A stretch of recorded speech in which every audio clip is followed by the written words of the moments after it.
What's up, everybody? This is Ty Fitness. Today's video, I'm going to talk about my personal opinion on why I think self-improvement is another cult. Let's dive in. Stop doing self-improvement to become successful and learn to walk in your own path. What do I mean by that? Many people think when they do self-improvement, they're going to turn into, a lot of these self-help gurus that they see on YouTube, a lot of these red pill content creators. They're gonna be driving a Benz or have a bank account making thousands of dollars a month or whatever it may be. Social media popular. 9 times out of 10, the average person doing self-improvement, that's not gonna happen. So make sure you set realistic expectations for yourself and focus on what's in front of you. The first thing is evaluate the reasons for doing self-improvement. Like a lot of these self-help gurus, they do self-improvement just for the simple fact that they're egotistical. It comes from a place of insecurity. Majority of the time, they did self-improvement for the wrong reasons. They did the travel for the money or for female validation or to attract more women. Which those things are okay. They should motivate you, but they shouldn't be your sole purpose of becoming a better version of yourself. You can really benefit from self-improvement by doing these 4 practices. Being honest with yourself. Digging deep, become internally driven, practicing stoicism, practicing mindfulness and deep journaling. The mindfulness and deep journaling and stoicism, those 3 itself will drastically improve your life. So the rest of this self-improvement bullshit that they preach about, you don't really need it. Going to the gym is a good thing, but it becomes toxic or wrong when you're doing it for the wrong reasons. So you got to really check why you want to do self-improvement. Why do you want to become a better version of yourself? And and it comes with honesty. 90 to 95% of these self-improvement gurus, a lot of them are bullshit. And they do it out of insecurity. And they try to put their insecurity to the masses and the audience who listen. You don't have to become a fucking zealot to reap the benefits of self-improvement. Stoicism itself will give you actual benefits than doing what a person you seen on YouTube never met before in your life advice. Now I'm not saying stop viewing their content or they're wrong. It's nothing like that. It's just how much of it you consume. Learn how to think for yourself and develop your own mindset. Take it with a grain of salt. Soak in what applies to you. Well, what not apply, excuse me, but what aligns with you, and apply that to improve your life.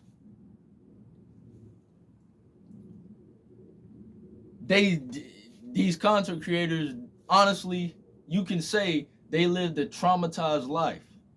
They're not fully over something that happened to them in the past. Some emotional trauma or, something hurt them really bad in the past, and they're still not over it to this day.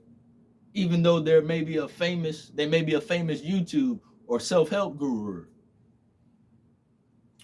I also think that self-improvement, if you're not doing it correctly, could be another form of escapism. It's distracting you from what's in front of you. You know what I'm saying?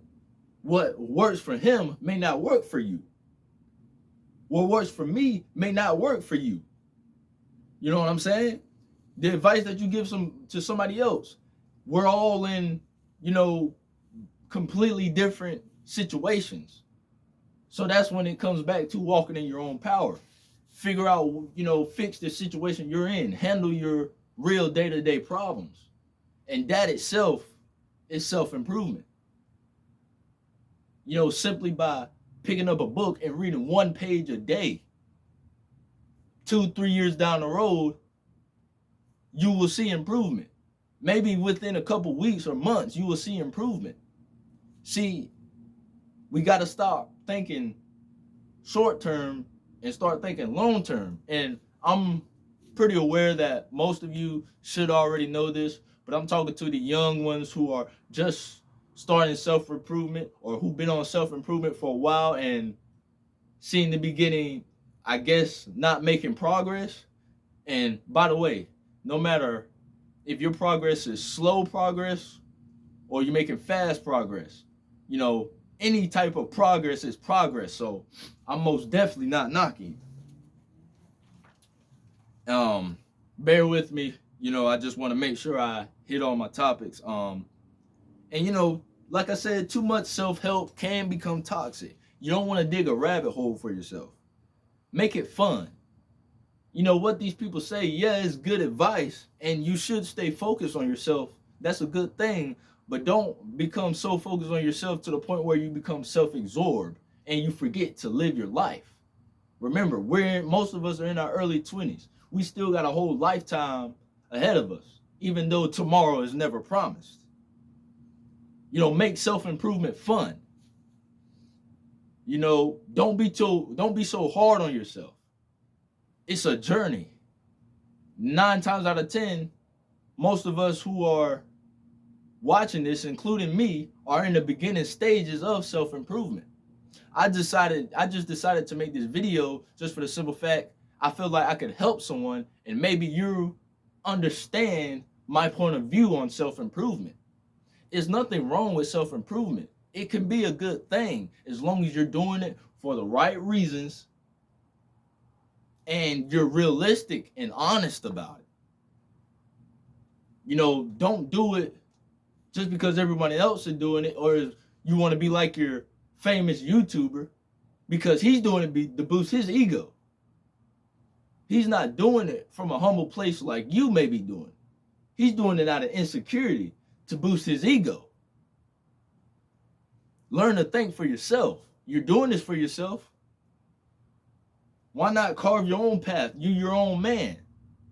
Be your own man. Hold your own ground. Because you are strong enough to do the hard things. You are capable of doing it. Feel free to make any comments. I'm always open to constructive criticism.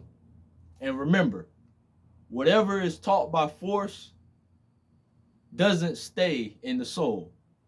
I'm not sure if that's Marcus Aurelius or Epictetus, but it's a Stoic quote. Thanks for viewing. See you soon.